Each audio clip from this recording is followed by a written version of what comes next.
Right, we're on. This might just be the most sensible piece of golf advice you've ever heard. Looking today to improve consistency in your golf swing, improve consistency of strike, basically just improve your game. This piece of advice is, I believe, the most sensible piece of golf advice you'll ever hear. Translating one sport into another to make the game easier for you. Let's go.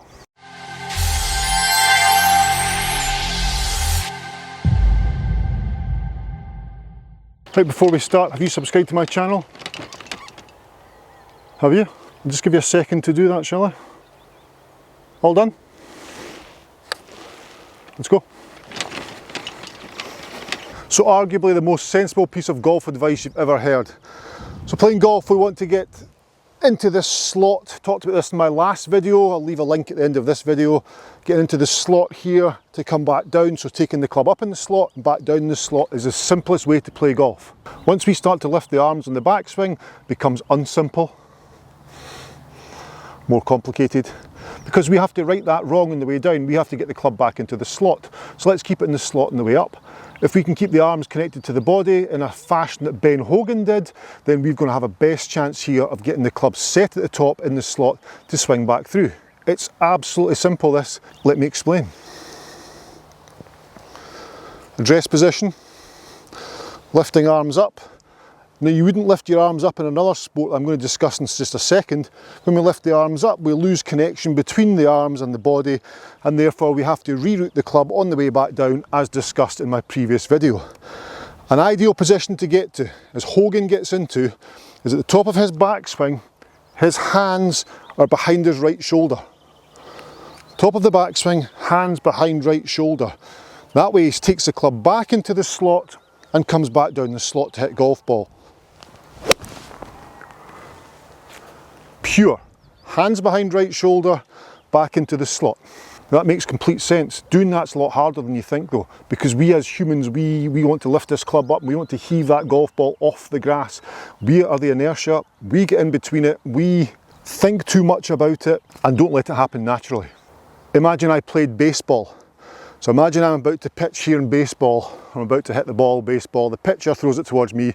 The top of the cane here is the baseball, let's say, for example. So I'm here ready to hit.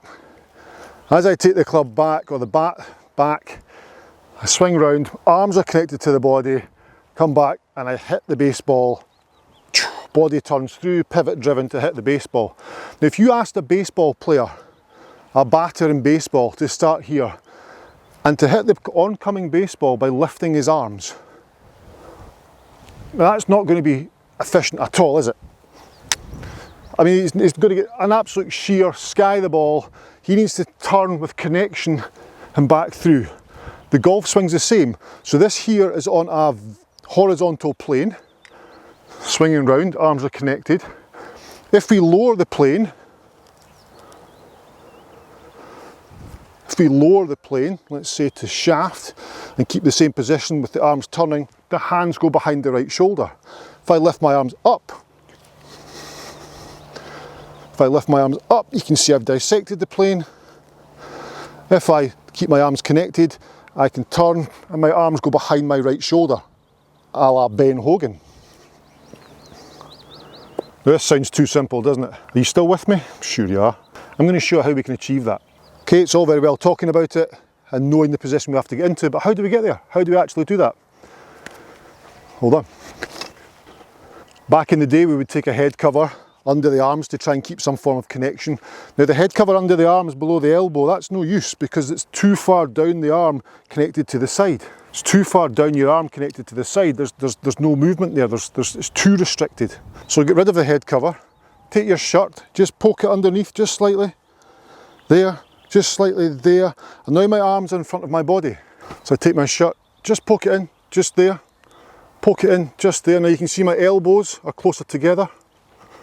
If I take that position and come out here, turn around and lower myself, I'm now in a great position to hit a golf ball. Now it's just the upper arm, just this little section. It's just this little bit here that's talking to this little bit here. Just that there, that's good enough. It doesn't have to be, we're not talking here and here to talk. We don't care about this, it's just a little bit up the top there. So by putting the elbow in front of your body, you can feel how that bit just nips the shirt in there. So I'm just going to nip my shirt in. Just nip it in there, nip it in there. Elbows are now in instead of being out, that's out. Nip it in, nip it in. Now the upper part of my arm, just the upper part, just a fraction. Upper part of my arm is connected to my top of my chest, to my pecs. So then from there, if I maintain that to the top of my swing, my hands go behind my right shoulder, and then from there I can turn back through, keeping that connection, and then throw it all away.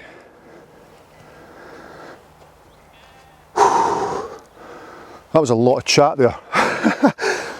Nip it in, nip it in. Good. Up the top of my swing, I'll stay connected. My left arm will be lower than my shoulders, and my hands will be behind my right elbow. Okay. Not my best strike. Let me get used to this. Tuck in, tuck in. Good. Here we go. Good connection. Hands behind right elbow, left arm low. Pure. Remember with drills it's going to take a little bit of time. I mean, to expect it to be perfect first shot, not going to happen. There we go, I've tucked in. Right arm behind, or hands behind right elbow, left arm low.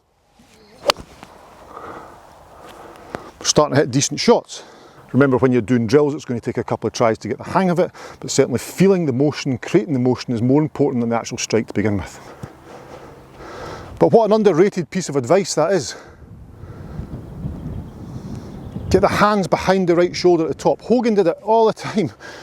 Hogan did it all the time. There we go. Up to there, hands behind. We're in the slot and we can turn back through. That's how you get the hands into the slot. There we go. Up the top. Good there. I'm just striping balls down there now. Let's do one more. In there, so elbows are in. Elbows go in, there, that's it. Then from there, I can just bend down, take my golf posture. Here we are, good to go. Think about where the club's going to go on the way back. It's going to go around behind me because I have to keep that connection. There's no disconnection now because I have to keep the arms close to my body to keep the shirt in, so therefore it's going to be more rotational. I'm getting those hands deep behind the right shoulder because I've maintained the connection. Most underrated piece of golf advice ever. I hope that makes sense. That's something Ben Hogan does. That little drill there is what it feels like at the top of your swing. Once you've got the hang of that, take the shirt out, play your shots naturally, and feel, just use that checkpoint with your video analysis or your iPhone, anything you use to film your swing, to make sure the hands are behind the right shoulder at the top of your golf swing. That way you're in the slot. From there, you only have to turn back through. There's no rerouting of the club from a high arm position, disconnected position, let's call it, to reroute it back down, because it's a very skilled player that is able to do that. And we're not all very skilled players. We're just trying to make the game easier for all, for everyone. If you subscribe to the channel, thank you very much. If you've not subscribed to the channel, please click the little button just now. Also hit the bell notification button, which gives you instant notifications of all my videos. And the thumbs up button, that shares it around YouTube and helps me a lot. Thank you. See you in the next video.